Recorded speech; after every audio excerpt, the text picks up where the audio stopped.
So, good morning, students. Welcome to my channel. And without wasting the time, let's start our topic, that is characteristics of livings. Okay बेटा, सो मैंने अपनी previous lecture में आपको बताया था, एक तो कंटेंट बताए थे कि चैप्टर फर्स्ट में हमें क्या क्या स्टडी करना है. उसके बाद मैंने आपको लाइफ बताया था, ठीक है, लिविंग के बारे में बताया था. तो मैंने आपको बताया था कि लिविंग और लाइफ को हम एक्सप्लेन नहीं कर सकते इन वन लाइन. ओके बेटा, बट हम इसको एक्सप्लेन कर सकते हैं on the behalf of some characteristics. कुछ कैरेक्टरिस्टिक्स ऐसे होते हैं जिनके बिहाफ पे हम लाइफ को या लिविंग को क्या कर सकते हैं, आप एक्सप्लेन किया जा सकता है.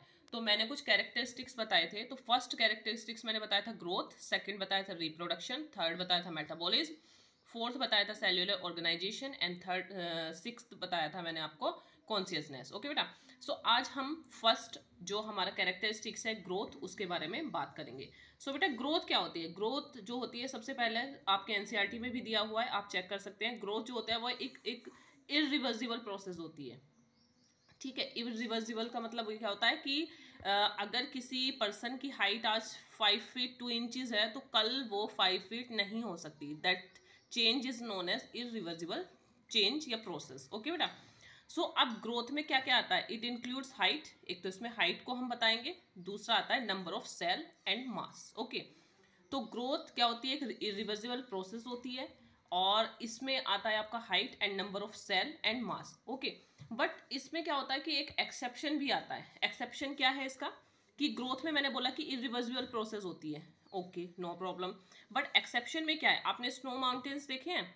तो स्नो माउंटेन्स में क्या है कि अगर आज टेम्परेचर कम है तो वो वहां पर माउंटेन्स जो है उसकी हाइट ही है. बट अगर नेक्स्ट डे टेम्परेचर 52 हो जाता है या अबव 52 हो जाता है तो यहाँ पर इसका जो लेवल है वो थोड़ा सा लो हो जाएगा. ठीक है, तो क्या हुआ यहाँ पर कि ग्रोथ जो है वो एक इरिवर्सिबल प्रोसेस भी हो रही है यहाँ पर. तो ये एक एक्सेप्शन है, इसका एक्सेप्शन है स्नो माउंटेन्स. ओके, अब बात करेंगे हम टाइप्स ऑफ ग्रोथ. अब ग्रोथ जो होती है बेटा वो 2 टाइप की होती है. एक तो इंटरनल ग्रोथ होती है और एक एक्सटर्नल ग्रोथ होती है. तो इंटरनल वो होती है जो हमारी बॉडी के अंदर जो सेल्स में हो रही है विद इन, इसको इंटरनल ग्रोथ बोलते हैं. और एक्सटर्नल ग्रोथ मैंने आपको बताई थी, जैसे एक्सेप्शन में मैंने आपको बताया स्नो माउंटेन. ठीक है, अब इन ग्रोथ को हम, जो इंटरनल ग्रोथ होती है उसको हम इन वीवो भी बोलते हैं और जो एक्सटर्नल ग्रोथ होती है उसको इन विट्रो भी बोलते हैं. तो आप एक्सेप्शन याद रखना, ग्रोथ में स्नो माउंटेन्स का एक्सेप्शन है, इसको अच्छे से याद रखना. ओके, अब सेकेंड कैरेक्टरिस्टिक्स मैंने बताया था रिप्रोडक्शन. ओके बेटा, सो रिप्रोडक्शन होता क्या है? Reproduction is a biological process of formation of a new organism from existing organism similar to itself. ठीक है, रिप्रोडक्शन एक बायोलॉजिकल प्रोसेस होती है, फॉर्मेशन ऑफ न्यू ऑर्गेनिज्म, जिससे क्या बनता है? एक न्यू ऑर्गेनिज्म बनता है फ्रॉम एग्जिस्टिंग ऑर्गेनिज्म, जो ऑर्गेनिज्म पहले से ही एग्जिस्ट कर रहे हैं. ठीक है, सिमिलर टू इटसेल्फ, कहीं ना कहीं अपने जैसे ही वो क्या करता है? न्यू ऑर्गेनिज्म को तैयार करता है. ओके, अब टाइप्स ऑफ रिप्रोडक्शन 2 टाइप के होते हैं, एसेक्सुअल एंड सेक्सुअल रिप्रोडक्शन. तो एसेक्सुअल में सिंगल पेरेंट इन्वॉल्व होता है, सेक्सुअल में 2 पेरेंट इन्वॉल्व होते हैं. अब इसमें क्या होता है कि जब 2 पेरेंट्स हैं तो अलग अलग गैमीट की फॉर्मेशन होगी. तो ये मेल गैमीट, ये फीमेल गैमीट. अब ये दोनों गैमीट मिलके क्या फॉर्म करते हैं? ये करते हैं जाइगोट. ओके, ये क्या करते हैं? जाइगोट की फॉर्मेशन करते हैं. तो रिप्रोडक्शन भी इन्होंने क्या बताया कि लिविंग का एक कैरेक्टरिस्टिक्स है.